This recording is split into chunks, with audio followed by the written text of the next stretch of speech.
I want to begin by doing a very basic overview of Adobe Bridge. Adobe Bridge is a free program in the Adobe Creative Suite. It's essentially a extremely easy library and organization system.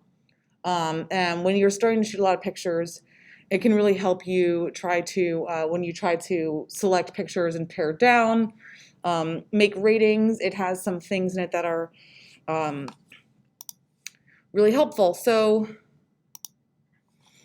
this is how Bridge will look when it's open, okay? And you can see here how it's already, like, you can see by the workspace here how it would be used pretty easily. So we have here on the right hand side preview and metadata. So the preview would be a preview of the image, which you can of course increase or decrease by moving all these window sizes. Luckily Bridge is extremely customizable.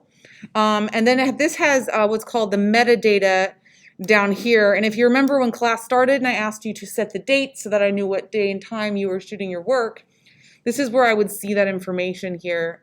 I can usually tell if this were a raw picture, it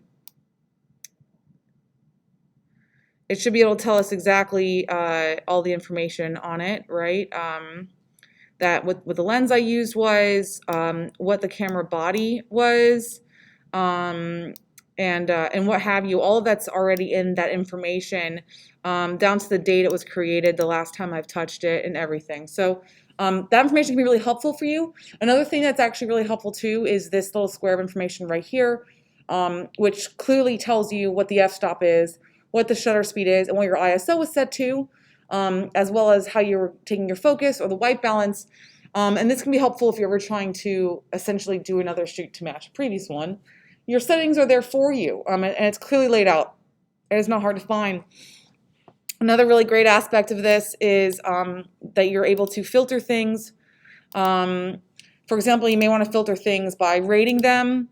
You can do that by either dragging through these stars, or by pushing Command 1 through 5, and that will rate them. The reason this can be really helpful is because as you're trying to pare down things and select things, you know, from 100 pictures to 4 or something, it can be kind of hard. You end up copying things and moving it into other folders so you don't lose it, and it can be confusing, and then you end up using a lot more storage space. Whereas this way, once you go through your pictures, you rate them, you can start seeing things according to their rating value only, and the other ones will be removed from your window. So that can kind of like expedite that process. You can also filter them according to the file type, JPEG, RAW images, Photoshop documents, and what have you. One of the things that I also really like about Photoshop, about Bridge, is that it will, if you double click, it should open directly into Photoshop afterward. And Photoshop and Bridge work really well together to make automated actions. This is a high-level type edit that I will show you how to do later in the semester because it can help you save a boatload of time. Essentially, an action is when you record yourself doing a process, and then it can batch that process to a whole collection of images and do it for you and follow that recording if you do it correctly, of course, right? There are some that are preset. One of my most used ones in my work under Tools would be the batch, right? And that's how I just explained to you how a batch would run through an action. You can see here that the actions are listed with the ones that already come pre-inserted into the program. But like I said, you can always make your own. And you can see here how the source is either the open files in Photoshop or from a folder in Bridge. So you can see how these talk back and forth between each other.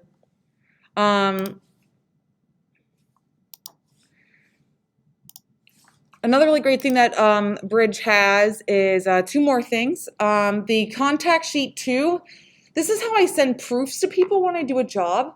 What it does is it runs through an action to essentially put everything as a thumbnail with its label on one piece of paper. And that's what I send to people. Full resolution, but at about an inch 2.5 by 2 inches as its size. So I'll show you how that is. So for contact sheet 2, and this will be how you will be giving me your assignments, your extra pictures, if you will. It'll be a couple pages of contact sheets in the future, and I'm going to do that from now on. So here it says our source is bridge. We'll say yes. It says here our height and width is 8 by 10. That's fine.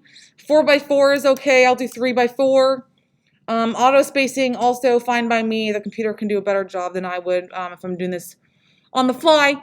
You can see here it's 10 files. I push OK, and the computer is going to start thinking for itself as you sit and watch the glory of Photoshop power as it makes these images, compresses them, and stacks them for you. It'll take a couple minutes. For some reason, these computers also don't move as quick as you would think. You can see here how sometimes it's giving you a little bit of a pop-up. I just say yes. I can see here how things aren't lining up properly. I'll let it finish its process. Okay, great. All right, so you can see here how it's making this file based off of that folder that we were going through in Bridge, right? And it's labeling them. It's showing us a small thumbnail. This is a really easy way to be able to see multiple pictures next to each other, both for yourself or for someone else. Like I said, often I would send this type of material to a client, and then they can tell me exactly which ones they want by seeing the thumbnails, and then I would give them high-resolution pictures. All right, so that is a contact sheet. Again, it's under the drop-down for tools, and it's titled Contact Sheet 2, okay, in the Photoshop Tools section. Lastly is Image Processor. Again, I'm showing you this because it's a huge time saver. And essentially what Image Processor does is it will open files from a folder, and it will process them all into a new version of the file. Specifically, it will make them a JPEG or a TIFF or a new file type. This can be really helpful if you just want to, maybe I would use this when I am taking pictures for someone and it's going to be a light touch-up, very minimal edits in the raw section, right, and that's it. I could save them through raw, but if there are a lot of them, I run this process right here, and it'll just compress them all to JPEGs and save them in its own folder. And I just leave the computer for 5 minutes and come back, and all my pictures have gone from raw to JPEG without me individually saving them. So it can be a huge, huge time saver. You can see here that it's already seeing that I want to process files from Bridge. It gives me the selection as where I would save that in the same folder or elsewhere. You can create a new one. You can see here that I want to save it as a JPEG. It gives you two other options, PSD or TIFF. If you're going to ever send something to someone, I would save it as a JPEG or TIFF depending on the requirements of the client. And I also make the quantity always 12. 12 quality JPEGs, the highest quality you can give. And then I would push run, and it would compress all of those things into JPEGs by doing that. So again, a huge time saver here that I want you guys to all know about. You can create a new folder by right-clicking or control-click on the Mac and title it. So sometimes once I make my ratings and I pare down, I just put those higher rated ones into a new folder so that way it's easier to process them. I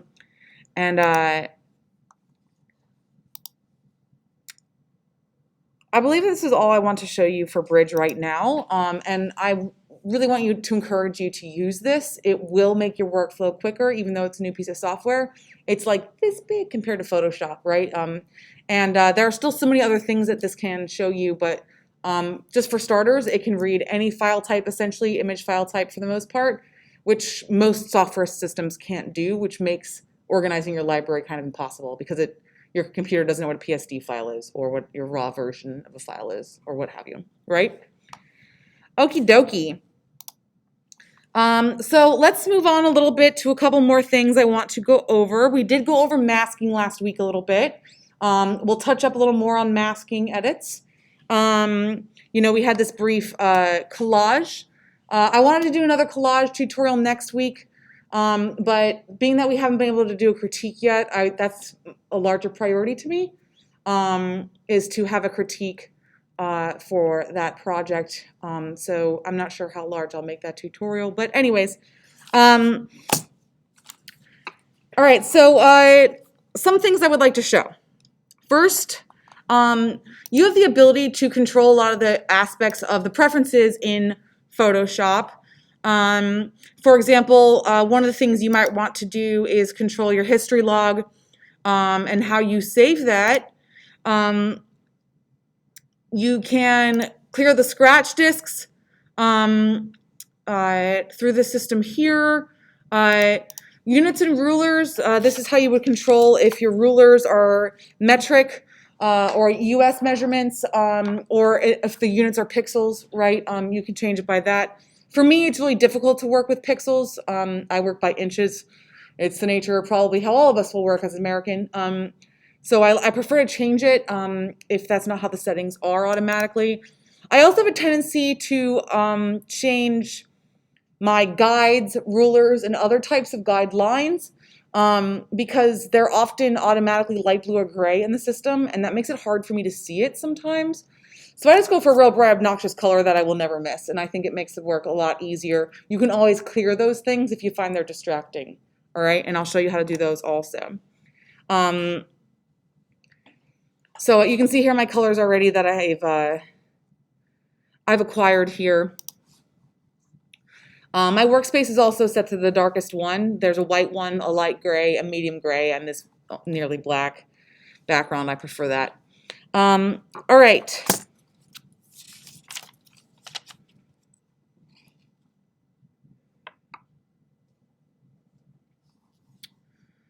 Okay, so one of the things that we haven't really touched on yet that I want to go over, we did touch on a little bit, was the warp tool and the transform tools that we have.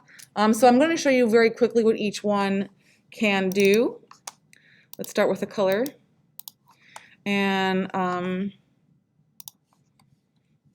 going to make this rectangle here for... Oh, I'm going fast and I should explain this. I'm going to fill this rectangle to show you how the different transform tools will affect all sides and the middle of different shapes, okay?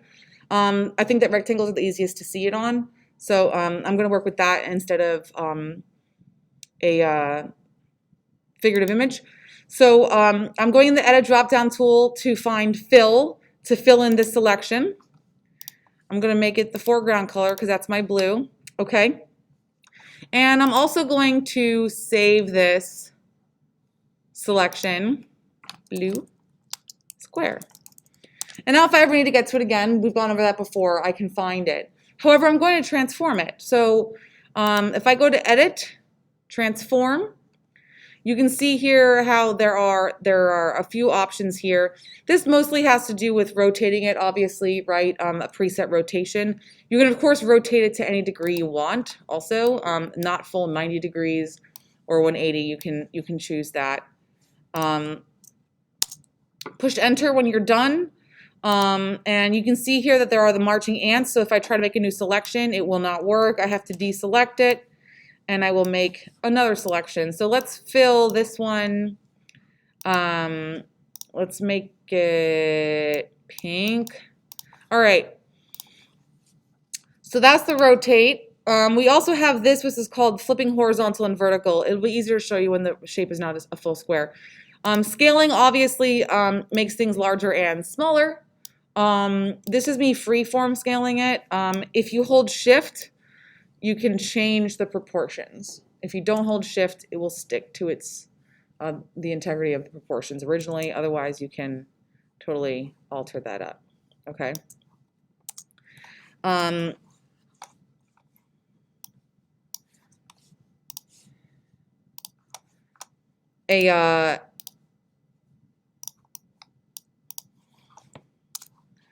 next one is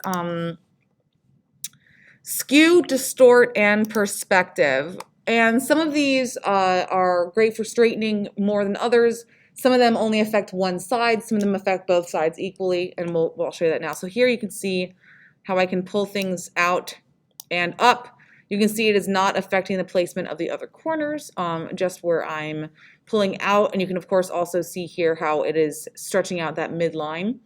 I can also move it this way by dragging through the center. So that is excuse. So the next one, oh, well, let me fill this again.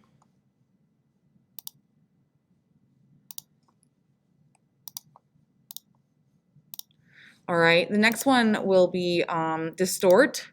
And distort is very similar to skew, but a little smoother. I generally speaking go between the two when I'm trying to make an edit, 'cause they're very similar to me. Distort controls things, like I said, kind of the same way, where you're still only affecting one side, one corner at a time, unless you're choosing your middle edit there on that middle point. And then we have perspective, and perspective is the main. Let's fill this.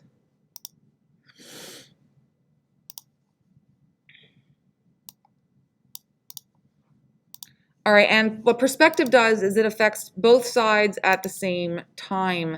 So if I go in, they proportionally go in at the same side, and if I go out, they will proportionally expand. Again, you can still move in the center and how that will influence those. And then, of course, lastly, we have what's called warp. So I think warp would actually be better seen if I do it on the whole image. So I'm just going to hit Edit, Warp.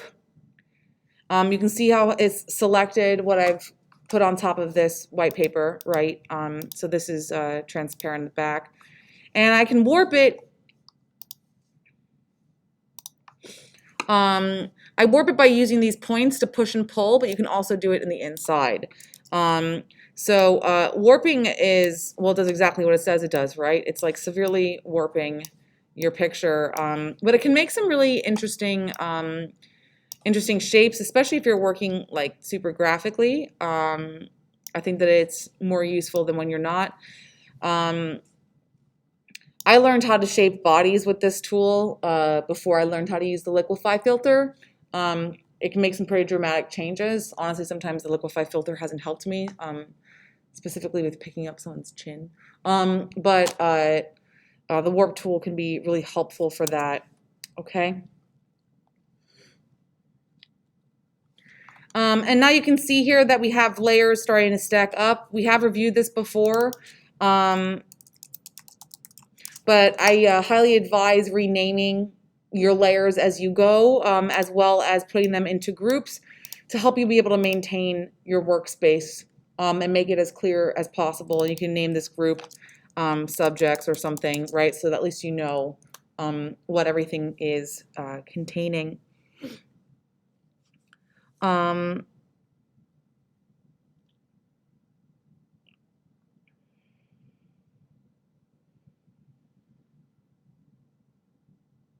You can also, as you start making more layers, let's say we have this layer here, we'll change the color a little bit, and then we'll do this layer here. We'll just bring everything down and try to make things change around a little bit. There we go, that's great. Okay, so now we have these layers are starting to stack up under our subject folder.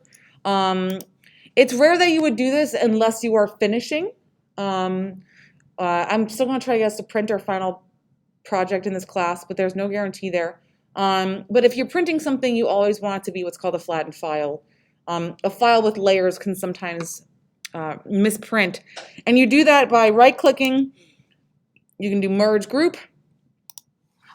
Or you can also go in the Layer drop-down menu since you are affecting your layers, and you can flatten your image. And it just kind of squishes everything into one layer. And it can make it a little easier to work with as you are printing. So Photoshop also has some of the tools that Bridge has to show you where you can find those here. Of course, we've already used the save and save as features and functions in Photoshop. Export is also really great to make specific files, especially if you're ever going to make something for the web, or here he says PNG, but if I'm ever going to put something on the computer or online, whether it's through an email, on my website, what have you, I export it through the web. It'll automatically compress it, and the best way for the internet to read those files and make it the most usable and compatible with most things. Okay, there's also the automate feature, and you can see here how there are many options and features similar to the bridge automation. There's batch, there's contact sheet 2, again, so you can find how that contact sheet feature here. And there's also this, which is called PDF presentation. Before I was using Adobe Acrobat all the time, this was how I made my presentations, a multi-page PDF. So you can see here it says add open files, or of course you could browse for a folder. I'll push this. Now it has my files in the order that they are listed on my screen. And it has, you know, all of the specifications here to what I want for that. And it can save everything into a PDF for me. There are different aspects to compressing them, whether or not you want to save certain things. But overall, this is still a really great feature to use. You can see here now we have our test. It's really nice, clean PDF, right, from the files that were open. So this might be really helpful for you. In all honesty, this might be how you want to make your portfolio. Put your picture on it, put your information and then the words underneath it, and call it a day. I'm open to any avenue you want to take to make that. But I personally think probably doing this would be the easiest. And you can just have the computer process that into a PDF for you.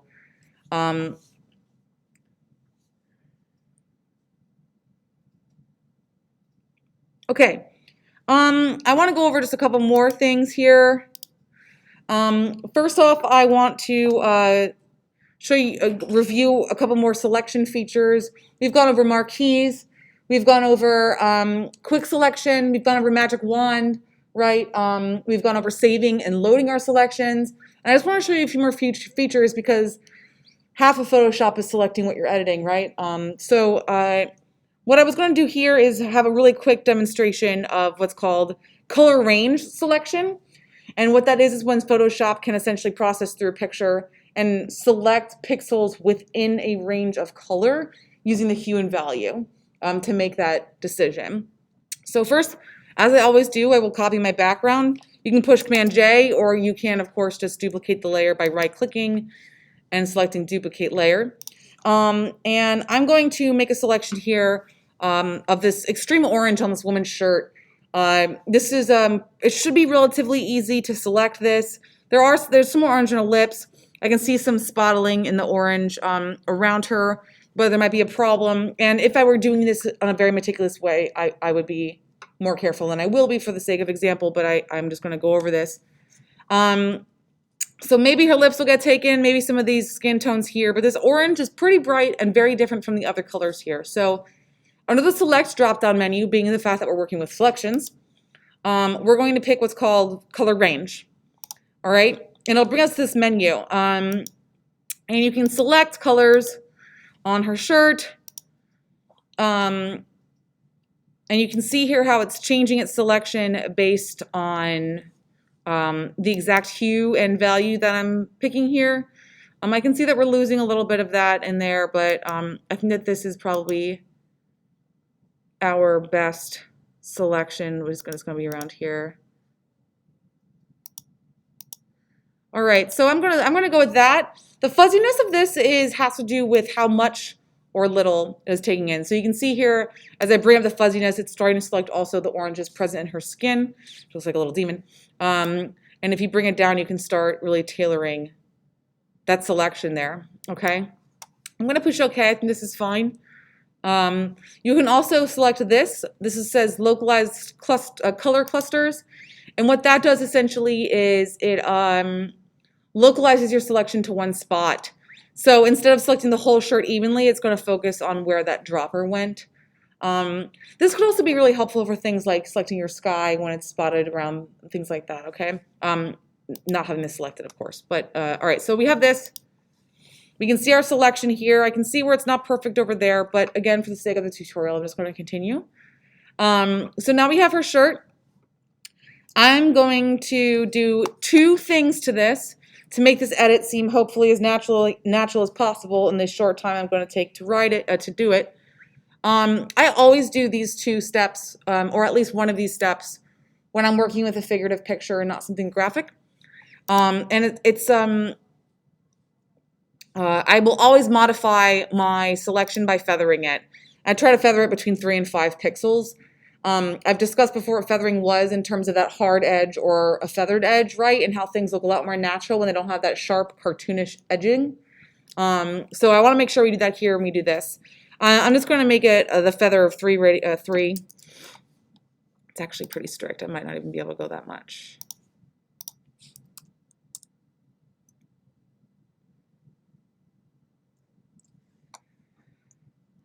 All right, and then often I will also expand my selection. And I don't do by much, maybe 1 to 2 pixels. And it's mostly because I don't want to get this ghosting effect, which I'll actually show you what it is. I won't make that selection so you can see what I'm talking about. You'll see like a light edge of orange going around these. So I'm going to save this selection. Okay, and now I'm going to make my edit this way.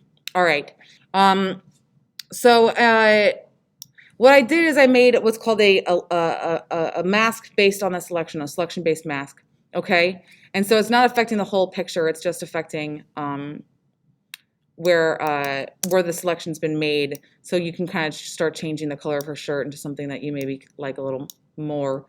And being that it's a mask, again, masking being the ability to add or remove something without making a permanent change, I can now go in here and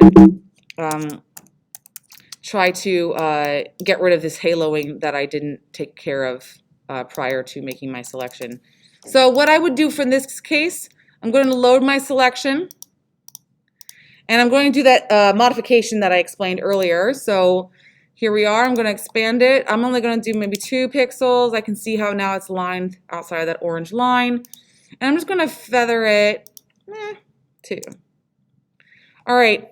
And now I'm going to go in there and fix up that edge that I did not properly get before. And now you can see how that orange glow that was present before is no longer there, right? We can see that, right? Okay. And again, I'm doing this kind of fast. I would go slower, but that's how I'd make this edit. I would essentially start filling in those marks that did not get properly filled here, especially in areas like that. But yeah, so again, with an exception of the shoulder here, it did a kind of decent job. I definitely think that this needs to be expanded and filled again because I'm not feeling it. So let's do that and see if we can get anything a little better. So now that we've expanded and filled our selection that we have on before, we're still on the mask. I'm going to edit and fill this with white, right? Because it's adding white into that mask layer to add that part of the picture, and you can see what just happened, right? Boop, right? And now that actually looks much better to me here. I still think it can be a little darker, but this isn't realistic anyway, right? So yeah, that's how I would start doing that. Remember, of course, you don't have to work with your opacity at 100 either. You can always take things down a little bit as you try to fix some of these final spots there. Okay.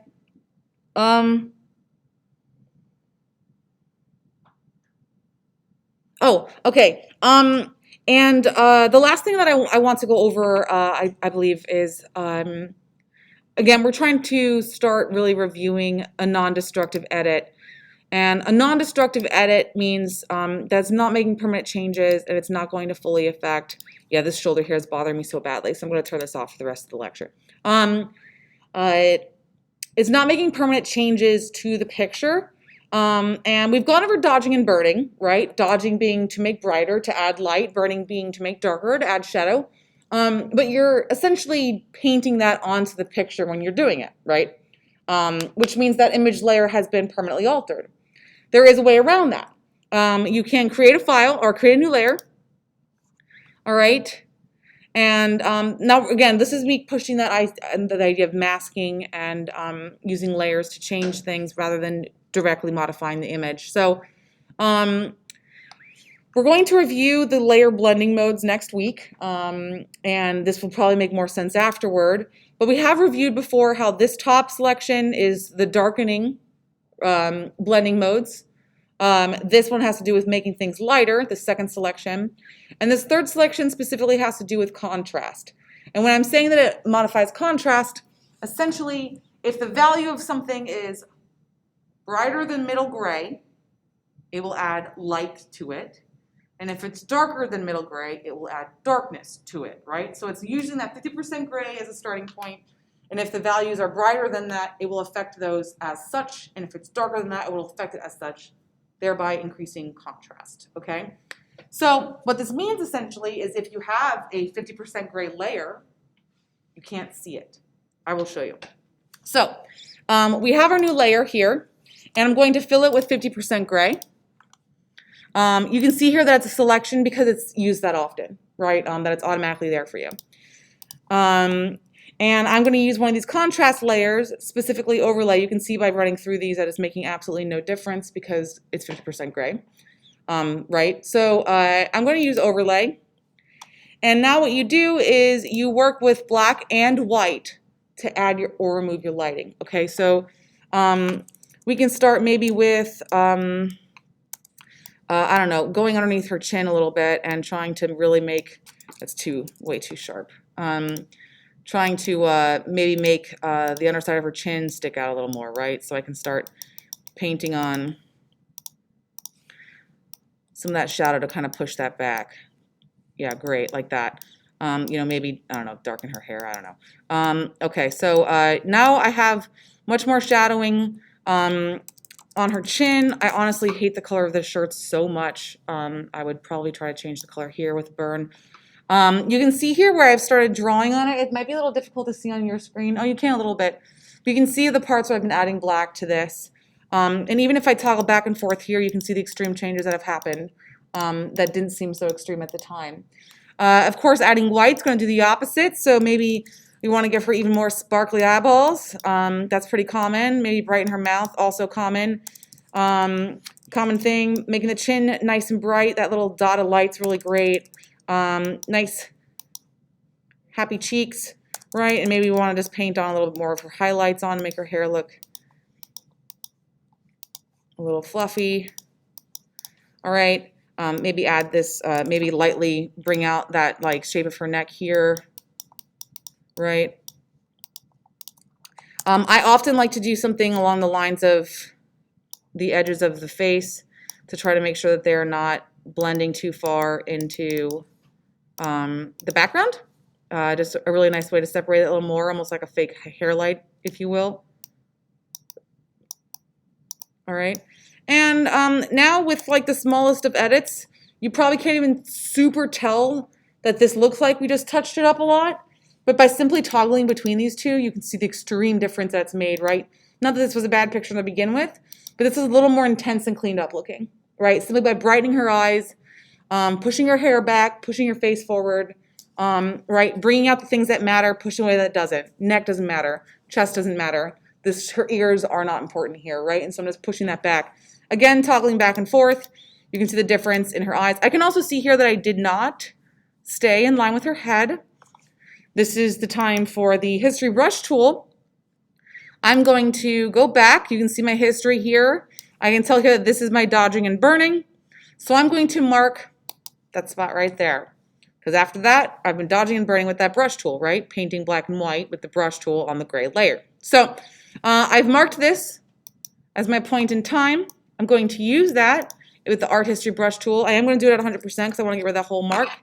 Again, this is what I'm getting rid of here, is this part where I overreached her head.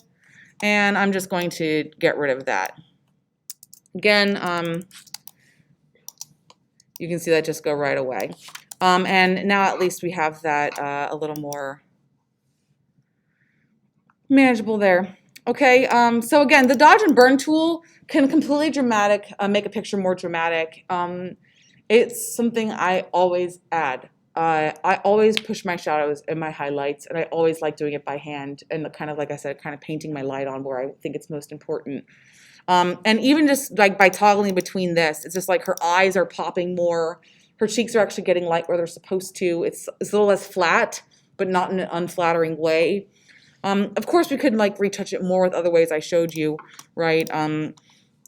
Such as, you know, maybe we can get rid of some of these marks up here, right? Maybe clean up her wrinkles a little bit, right? We could always, of course, you know, so this is starting to get some like real high touching up, but you can already see how much softer her face looks than before, right? By toggling between that, by cleaning those marks up. So you can start seeing how this like high-end retouching can really start layering on, and why you get a bunch of layers and why things like keeping them organized are super important, right? And now between that simple cleanup and the dodge and burn, this picture has been totally transformed into something else, right? Again, I encourage you guys to keep working with this experimentation of how much you want to affect your pictures. Some people absolutely love having, you know, 0 wrinkles on their face, and they don't want any bags under their eyes, and just like get rid of it and fake it, and I don't care, and you know, they're gonna look like they're not the same person anymore in the end. But you know, some people want that edit.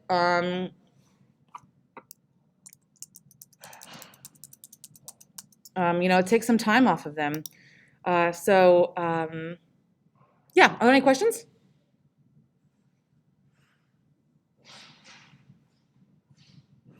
Are we sure? Okie doke, that is it.